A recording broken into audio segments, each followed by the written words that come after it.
For years, I was exploited without realizing it, but what happened next changed my life forever. I vividly remember the feeling of having swallowed a huge weight the day it all happened. I was in the company cafeteria, trying to eat lunch as if it were a normal day, but inside, I was shattered.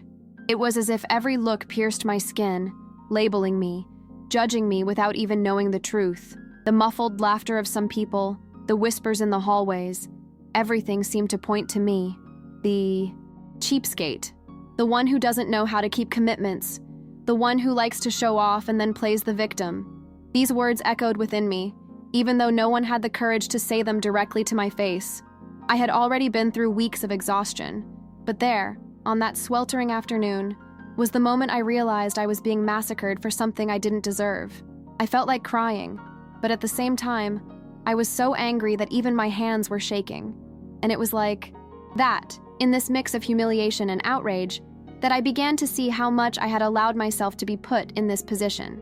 The worst part was the feeling of injustice.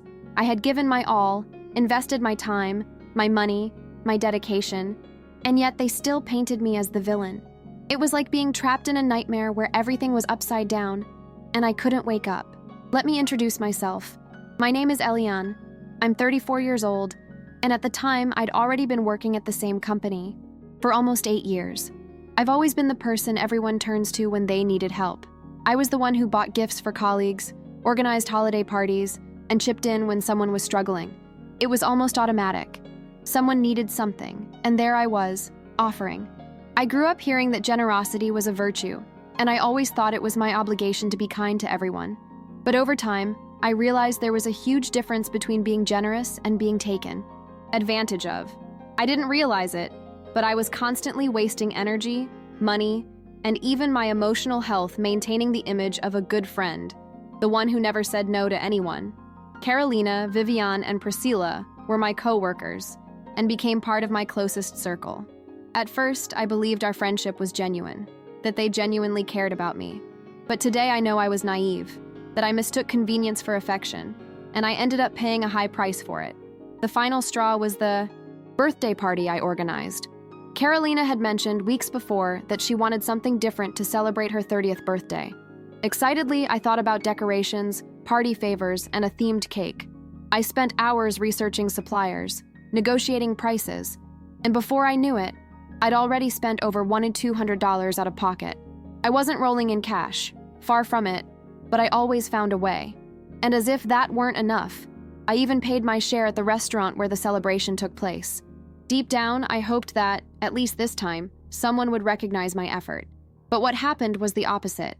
They started insinuating that I should have done even more. Carolina said in front of everyone that I could have paid for everyone's drinks, since I loved organizing and showing off. That cut me to the quick. I smiled on the outside, but inside I felt like I'd been stabbed. It wasn't a joke. It was a demand disguised as irony. It was at that moment that I realized that I was not in a friendship, but rather an exploitative relationship. After the party, things only got worse. Since I refused any extra spending, the gossip began. Viviane, who had always been Carolina's shadow, spread insinuations in the hallways. Priscilla, with her false conciliatory air, pretended to advise me, but in reality, reinforced the narrative that I had made a mistake. Eliane, you know that sometimes you have to give in to avoid losing friends, she would say, her calm tone only making me feel more guilty. I began to doubt myself. Was I really selfish? Had I overreacted in expecting recognition? I would come home exhausted, crying in secret, and trying to understand how I had become the target of so much cruelty, simply because I didn't want to spend more. My body began to show signs: stomach pain, sleepless nights, palpitations when I had to face the work environment. I felt isolated, as if everyone was against me, and I began to avoid even the cafeteria. It was as if every step within the company was a battle against an invisible army. It was at this point that two people changed everything: Claudia and Raphael. Claudia had recently joined the company, and perhaps because she wasn't contaminated by the gossip, she could see something in me beyond the fabricated narrative. She listened to me, offered support without judging me. Raphael, always straightforward, was the one who gave me the wake-up call I needed. Eliane, you keep all the receipts, don't you? Show them. End this nonsense once and for all. I trembled just thinking about the scene. Me, facing everyone, throwing the evidence on the table. Fear consumed me, but a part of me knew he was right. Either I put an end to that story, or I would spend the rest of my time being massacred. Those were days of anguish, mentally rehearsing what I would say, breaking out in a cold sweat just imagining the reaction. But deep down, something inside me had already shifted. I was too tired to continue being the silent victim. I needed to get up, even though my legs were shaking. The night before the confrontation was one of the longest of my life. I lay in bed, staring at the ceiling, my heart pounding so fast it felt like it was about to burst out of my chest. I tried to mentally rehearse what I was going to say, but with each scenario I created, Carolina's voice would appear mocking, dismissing everything. "You're exaggerating. No one will believe you. You'll seem resentful." These phrases weren't just in my head. They were things she'd said before, when I was trying to assert myself. I got up several times to get a drink of water, washed my face, and considered giving up. Part of me wanted to run away, call Claudia the next day, and make up some excuse. But another part knew that if I did nothing, I would be doomed to continue being treated like a disposable object. I trembled, but within that fear there was also a spark of courage, a desire to finally set a limit. The next day, I walked into the cafeteria clutching a folder with all the receipts. My hands were sweaty, and my throat felt dry, as if swallowing were impossible. My colleagues were there, laughing loudly, talking about the party. I knew some of the people there had already heard the distorted version. The noise seemed deafening, as if each laugh were a hammer blow, reminding me of everything I'd been through. I took a deep breath, pulled out a chair, and sat down. Raphael looked at me from afar, nodded as if to say, "Go ahead, this is it." Claudia also gave me a small smile, which served as an anchor to keep me from falling apart. I opened the folder, placed the papers on the table, and said in a shaky but firm voice, "I just want everyone to know exactly how much I spent and how dedicated I was." It was like dropping a bomb in the middle of the room. The silence that followed my words was almost strange, heavy. I began to show receipt after receipt. The decorations, the cake, the party favors, the restaurant, section.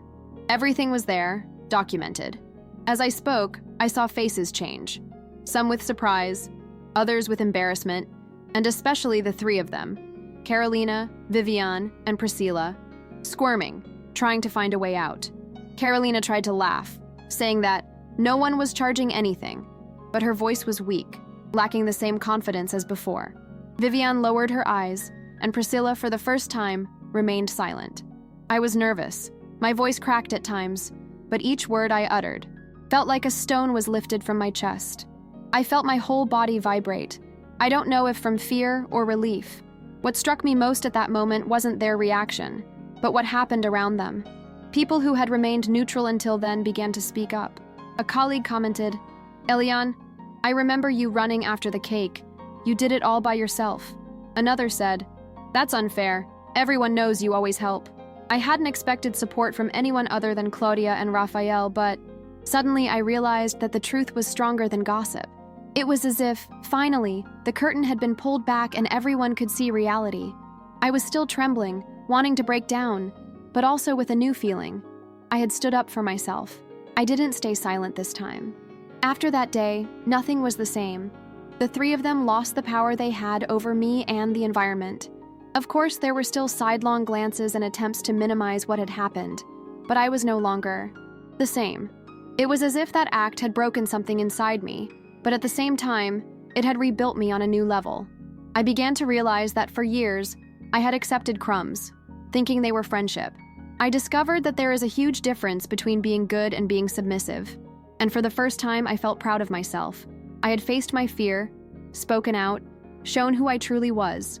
It wasn't just a victory against gossip, it was a victory against my own tendency to shut up and accept everything. Despite the turnaround in the cafeteria, the internal process wasn't easy. I still came home exhausted, reliving every detail, every sly look. It was as if my body had registered all the fear I'd felt and couldn't simply shut it off. Sometimes I'd wake up in the middle of the night with a racing heartbeat, as if I were about to be attacked again. The relief of having defended myself mixed with the pain of realizing how much I'd allowed them to use me for so long. I remembered every gift I'd bought, every hour wasted organizing things for them, and I felt cheated, but also ashamed of myself. How could I have been so blind? This question hammered at me every day. I wanted to move forward, but it was like carrying a backpack full of rocks.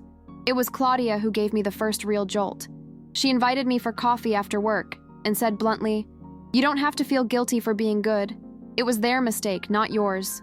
That took me by surprise because, until then, I'd only heard internal voices of accusation. She told me about her own experience, about when she'd also been exploited at another job, and how she'd had to learn to say no. I listened to that as if receiving a compass. It wasn't just me.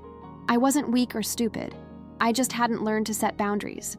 It was at that moment that I realized that if I wanted to truly change, I would need to learn something I'd never practiced: the right to protect myself, to prioritize my peace without feeling like a bad person. Raphael also continued to encourage me. He would say short phrases that stuck in my head. Those who don't set limits become a carpet. Those who remain silent consent. At first, these phrases bothered me because I felt like I was being called complicit. But over time, I realized he was right. It was hard to accept that, in some ways, I had allowed some of that exploitation out of fear of losing friendships. The silence I maintained for so long was not only the result of naivete, but also of a fear of being alone. This realization was painful, but also liberating.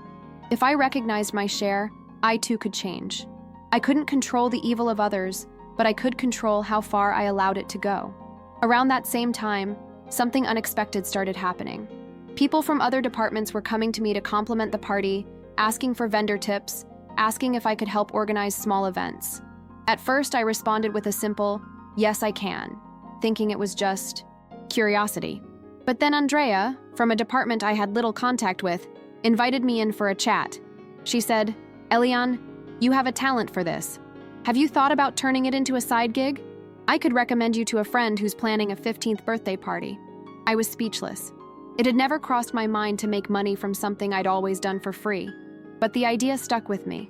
For the first time, I saw that perhaps the gift I'd used to destroy myself could be used to rebuild myself. Still, insecurity haunted me. When I was called to speak with Andrea's friend, I almost gave up. I thought, what if I can't do it? What if they laugh at me? What if I fail again? I felt like I was about to enter a courtroom. But this time something was different. I wasn't alone. Claudia helped me put together a makeshift portfolio with photos of parties I'd organized, and Raphael encouraged me to be straightforward about costs, without fear of charging. My voice was shaky, but I went. And when the woman looked at my photos and said, "Wow, this is exactly what I wanted. When can we close?" I almost cried right there. It was like a door had opened before me. From that day on, I began building what would become my own business. I created Luz and Festa Eventos, albeit simply with few resources but full of dedication. I worked nights and weekends, organizing every detail, learning how to deal with suppliers, creating cost spreadsheets and budgets. The fear of making mistakes was still present, but I felt something I had never felt before: autonomy. Each contract closed was a small victory. I still felt lingering pain from the past, but now I was transforming it into energy to grow. It wasn't easy. No one said it would be. But every compliment I received reminded me that I was on the right path. In the beginning, mistakes were inevitable. I forgot to confirm schedules. Some suppliers were late, and once the cake arrived incorrectly. Each slip-up felt enormous, and guilt returned with a vengeance. But I learned to deal with it. I started planning better, checking every detail, and communicating clearly. I realized that each failure was actually an opportunity to learn. Fear still lingered, but I didn't let it paralyze me. I learned that confidence isn't the absence of fear, but acting despite it. With each event, my experience grew, and with it, my confidence. And then, something that seemed impossible began to happen. People who had previously ignored or underestimated me began to respect me. Coworkers who had witnessed my humiliation now came forward to praise my work. It was a strange feeling, a mix of satisfaction and disbelief. I had never imagined that those painful experiences would lead me to this point, but they were propelling me into a new chapter of my life. It was a silent but powerful recognition.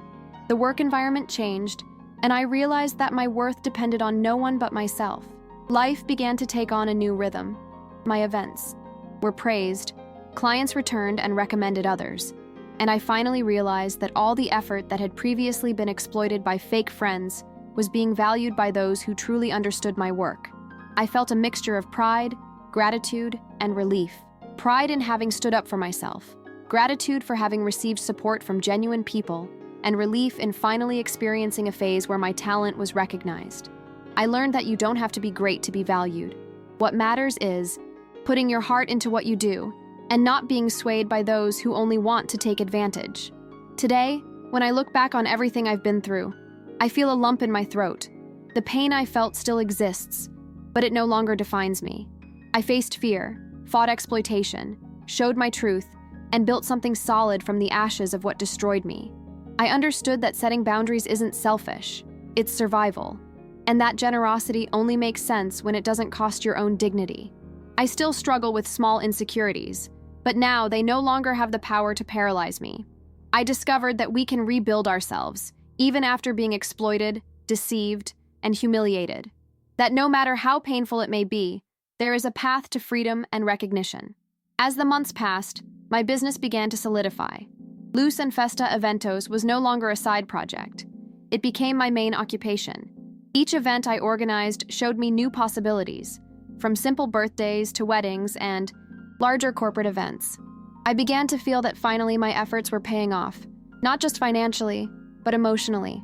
Every client's smile, every thank you message was a reminder that my work was valuable, that my dedication was recognized. I felt my body vibrate with satisfaction after each completed event, as if every hour of lost sleep, every anxiety, had been worth it. Little by little, I learned to deal with the emotional side of the profession. Before, every criticism would bring me down. Now, I could listen to feedback without feeling like my worth was at stake. I discovered that some people don't understand effort and dedication, but that doesn't diminish who I am. And that, just as I learned to set boundaries with my fake friends, I also needed to filter out clients and projects that didn't add value, that drained my energy without recognition. Setting boundaries became a golden rule for my business and for my life. It brought me freedom. I began to enjoy work, not feel like an obligation. Today, when I reflect on what I've been through, I feel grateful even for the bad experiences. Without the humiliation I experienced, I might never have had the courage to assert myself, to show my receipts, to face my fear. What seemed like defeat at the time was actually the foundation of my reconstruction.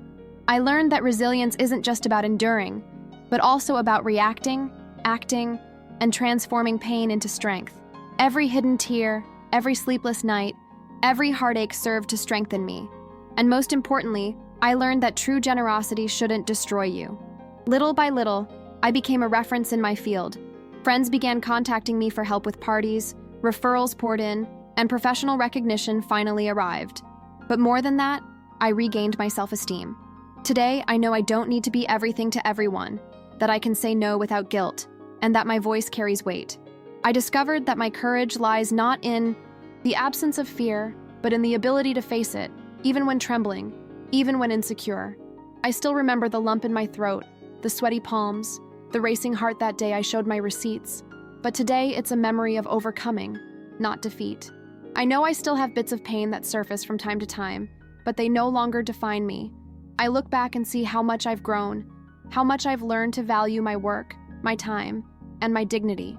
I discovered that it's possible to rebuild after being exploited, that there's a way forward even when all seems lost. Luz and Festa Eventos is much more than a business.